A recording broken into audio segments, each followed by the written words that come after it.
ይሄ ቤቴ ነው አይደል? ስለዚህ እኔ ዝንዝር አልፈልግም። ሚራ ወንድሜ ሮቤል እንዲያገባ ምን ያህል እንደምፈልግ ታውቂያለሽ አይደለም? ስለዚህ የሚያፈቅረውን ሰው ሲያገኝ እድሉን ማበላሸት የለብኝም። ኧረ እባክህ ሮቤል እንድታገባው ትፈልጋለህ? ለምን እንደዚህ እየሆንሽ እንደሆነ ምንም አልገባኝም። ሚራ ተረጋጊ እንጂ። አልረጋጋም። አድናን እችን ልጅ ከዚህ ያስወጣልኝ። አልችልም። አንተ ካልተርክ ነው ያደርገዋል። ዞር ብለልኝ ወደዛ። ባለጌ ነቀጥ ብለሽ ውጪ ከዚህ ቤት። ምን ሆነሽ ነው ሚራ? ሰላምታ አይቀርም? ኧረ እባክሽ እኔ የማፌዝበት ሰዓት የለኝም። ነይ ውጪ። ሚራ ተረጋጊ። ምን ሆነሻል? እንደውም የሴት ባለጌ የሚለው ስም ያንቺ እንደሆነ ትሽ አንቺ በድርጊትሽ አቆሰልሽኝ አልበቃ ብሎሽ በነገር የምትነካኪ። ሚራዬ እኔ እኮ አንቺ ምንሽንም አልነካሁሽም። የራሴን ህይወት ነው እየኖርኩ ያለሁት። ስለዚህ አንቺ የራስሽን ህይወት ኖሪ። ሉሃና ስታርግ ይገልሻለሁ። ነይ ውጪ። እረፍት እያደረግኩ ነው የኔ ቆንጆ። ከቻልሽ ውጪ። ምን ነው ህይወቴን እንደፈለሽ እንድታምሹ እኔ ከዚህ በላይ አልፈቅድልሽም። ምን ነው አድናን ሁሉም ነገር አውቆ ነበረ። ሮቤልና ሜራ አብረው ሲነጋገሩ እርጉዝ አይደለሁም ስትል አድናን ደርሶ ነበረ። በዚህ መሀል ግን ምንድነው ያልሽን የሰማሁት ብሎ አድናንም ሲጠይቃት ነበረ። ሜራ ምንድነው ያልኩት የኔ ፍቅር እያለች አድናንም ማታለል ፈልጋል ነበረ። በዚህን ሰዓት ሮቤልም ንገረው እንጂ አድናን የውልክ እኔ ምን ብያለሁ? እርጉዝ አይደለሁም አላልኩም አይደለ እያለችው ነበረ። በዚህ መሀል ግን አድናን በጣም በንዴት ውስጥ ሆኖ ምንድነው ያልሽው? ሁሉም ሰምቻለሁ፣ አሁን እውነቱ ንገሪኝ፣ እርጉዝ አይደለሁም ማለት ምን ማለት ነው ብሎ ጠይቋት ነበረ። ሜራ እኔ ምንም ያልኩት ነገር የለም፣ ሮቤልም ንገርክ፣ ምንም እኮ የተሳሳተ ነገር ነው የሰማኸው በማለት ለማሳመን ሞክራለች። ሮቤል በዚህ መሀል ላይ እንዲገባ ነግራው ስለነበረ አዎ ወንድሜ ዝም ብላ እኔን ለማናደድ የተጠቀመችበት ነው በማለት ነበረ የተናገረው። በዚህ ሰዓት ታዲያ አንተም በዚህ ውስጥ ምን ያገናኝሃል? አንተ በልጅ እንዴት ትቀልዳለች? ቢያንስ አንተ ይህንን ነገር አንተን ለማናደድ እንዴት በልጄ ትቀልዳለች? ልጄ ላይ ምንም ነገር እንደማልወድ እያወቀች በማለት ነበረ የተናገረው። አድናን በዚህን ሰዓት የኔ ፍቅር እኔ እኮ ምንም ነገር ያልኩትን አውቄ ዝም ብዬ ነው እንጂ እንዴት ታውቃለህ አይደለ እርጉዝ እንደሆንኩኝ አንተ አታምነኝም በማለት ለማሳመን ሞክራ ነበረ። በዚህ ሰዓት ግን አድናን ይሄ ነገር ማመን አልፈለገም ነበረ። እንደምንም ብላ ሜራ አሳምነዋለች። ሮቤል ግን ይሄ ነገር በጣም አሳስቦታል። ሜራ እርጉዝ አይደለሁም የምትለውን ነገር በጣም ጭንቀት ፈጥሮበታልና አድናን ይሄ ካለ በኋላ ወደ ክፍላችን እንሄድ ብለዋት ነበረ። ሮቤል ግን ይበልጥ ለማጣራት ሜራ ትንሽ የወንድሜ ሚስት ትንሽ ትቆይልኝ ወንድሜ እያለ ሲናገር ነበረ በትትና። በዚህ ሰዓት አድናንም ምንም መልስ መናገር አልቻለም ነበረ። አይ ይሄ የኔና ባሌ ጊዜ ነው አይቻልም ብላ ሜራም ከሮቤል ለማምለጥ አድናንን ይዛ ወደ ክፍሏ ሄዳለች። በዚህ መሀል ግን ሁለቱም ሮቤልና ሜራም ሳይገናኙ በመሀል አድናን ከሮቤል ጋር ሄዳለች ማለት ነው። በዚህ ሰዓት በጣም ጭንቀት ውስጥ ገብቷል። እቺ ውሻ ምንድን ነው ያደረገችው? ሰራችልኝ፣ ይሄ ነገርማ መሆን የለበትም እያለ ብቻውን ሲቀበጣጥር ነበረ። ሮቤል በጣም በንዴት ውስጥ ገብቶና እንዴት ሊሆን ይችላል? ይሄ ነገርማ በጭራሽ መሆን የለበትም። ይሄ ነገር እሷ እርጉዝ መሆን አለባት። እሷ እርጉዝ ካልሆነች እኮ እኔ ምንም ነገር አላገኝም በማለት ነበረ ሲናገረ ቆየው።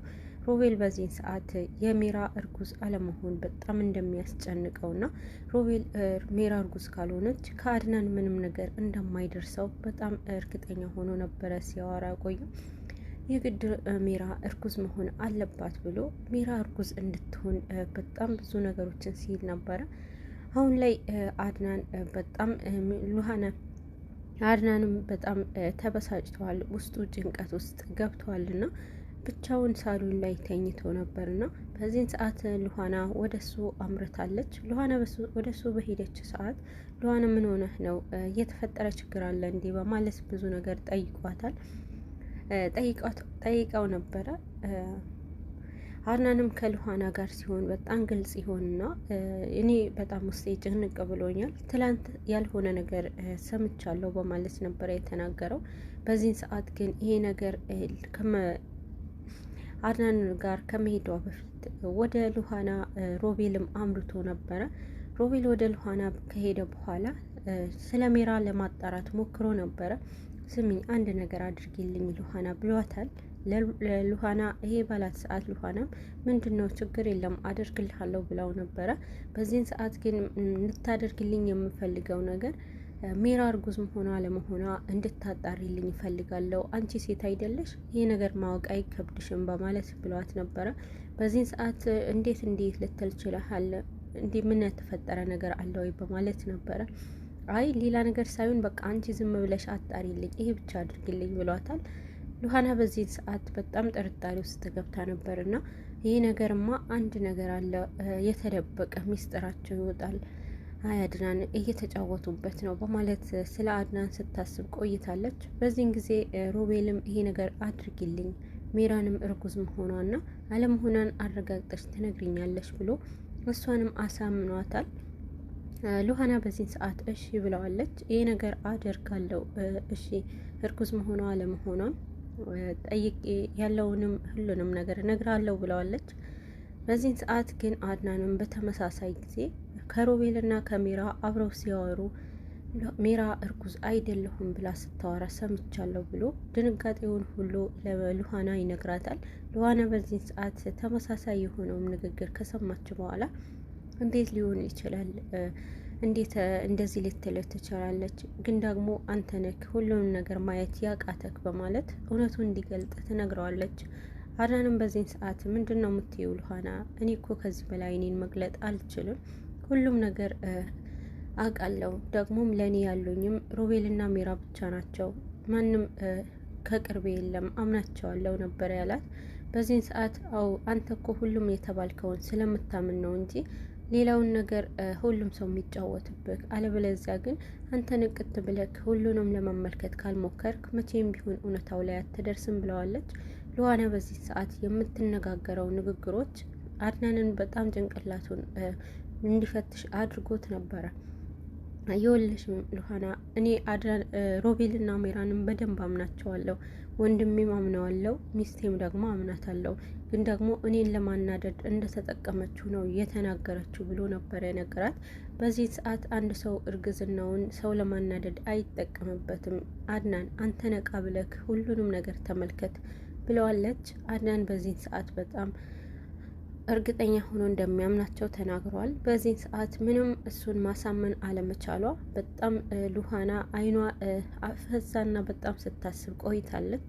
አይ አድናን ሁሉም ሰው ይጫወትብሃል፣ እንዴት አድርጌ ነው ይሄንን እውነታ ከመረጃ ጋር ወደ አንተ ማቀርበው እያለች ነበረ ለብቻዋ ስታወራ። አድናን በዚህ ሰዓት ትካዜዋ ሁሉ ምንድን ነው ብሎ በጣም ውስጡ ተጨንቆ ነበር።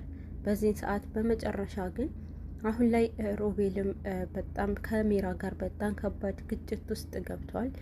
አንቺ ይሄንን ነገር ብሎ ወደ እሷ ክፍል በመሄድ ነው ወደ አድናን ክፍል ሄዶ ሮቤልም ሜራንም አንቺ ግን የእውነትሽን ነው እርጉዝ አይደለሁም ያልሽው ወይስ ምንድን ነው ስትቀልጅብኝ ነው ብለዋታል። በዚህ ሰዓት ሜራ እኔ እየቀለድኩኝ አይደለም እርጉዝ አይደለሁም ብለዋለች። በዚህ ሰዓት ግን ሜራ በጣም ተቀይራና ከሮቤል ጋር ከባድ ጸብ ውስጥ ለመግባት የፈለገች ነበረ የምትመስለው። ሮቤልም በጣም ደጋግሞ ሲጠይቃት ነበረ። ሜራ ሁሉ ነገሯ ተቀያይሮ እዛው ክፍል ሆና ክፍሌን ለቀህ ውጣ አንተ አይገባህም እያለች በጣም በመጥፎ ንግግር ስታናግረው ነበረ። ሮቤል በዚህ ሰዓት በጣም ስሜታዊ ሆኗል። አሁን አንድ ነገር ነው የምፈልገው፣ እርጉዝ ነሽ አይደለሽም ነው ምልሽ፣ ይህንን መልሽልኝ እያለ በጣም አስጨንቆ ሲጠይቃት ነበረ። በዚህ ሰዓት ሜራ እርጉዝ አይደለሁም፣ ይሄ ደግሞ አንተ አይገባህም እያለች ስትናገር ነበረ። ስለዚህ ተጫውተሽብኛል ማለት ነው እያለ ሮቤል በጣም ሜራ ላይ ከባድ የሆነ ንግግሮች ሲናገራት ነበረ። ሜራም በዚህ ሰዓት በጣም እንደማትፈራውና ይበልጥ ደግሞ እሱንም ምንም ማድረግ እንደማይችል ነግረዋለች። እመኝኝ ሜራ አንቺ እውነት እርጉዝ ካልሆንሽ እመኝኝ አጠፋሻለሁ ብሎ በጣም ጸብ ውስጥ ገብተው ነበረ። ሜራና ሮቤልም ከባድ የሆነ ንግግሮች ከተነጋገሩ በኋላ ሮቤልና ሜራ በጣም ለመጣላት አንቆም ይዘዋት ነበረ። በዚህ ሰዓት ምንም እንኳን ይሄ ነገር አስለቅቀዋለች፣ ይበልጥ ደግሞ መልሳም በጣም መጥፎ ንግግሮች ስትናገረው ነበረ ሜራ። በዚህን ጊዜ እሱም በጥፊ መቷታል። ይህንንም አልበቃትም ከክፍል ይውጣልኝ አለበለዚያ እያለች ስትጮህበት ነበረ። በዚህ ሰዓት እንዳትጮሂ ዝም በይ እያላት ከክፍል ይውጣ አለበለዛ እያለች መቶ ነገሮችንም እንደሚደርስበት ስታስፈራራው ቆይታለች። ሜራ አሁን ላይ ቤቱን ሁሉ ትርምስምሱን አድርገዋለች። ሉሃና ከዚህ ቤት መውጣት አለባት አለበለዚያ እኔ ራሴ ጎትቼ አወጣታለሁ በማለት አድናንንም በጣም በመጥፎ ንግግሮችንም ስታስፈራራው ነበረ። አድናን ደግሞ እንደማይችልና ከዚህ ቤት መውጣት አትችልም ሉሃና ብሎ ከሜራ ጋር አሁንም ቢሆን ከባድ ጭቅጭቅ ውስጥ ገብተዋል።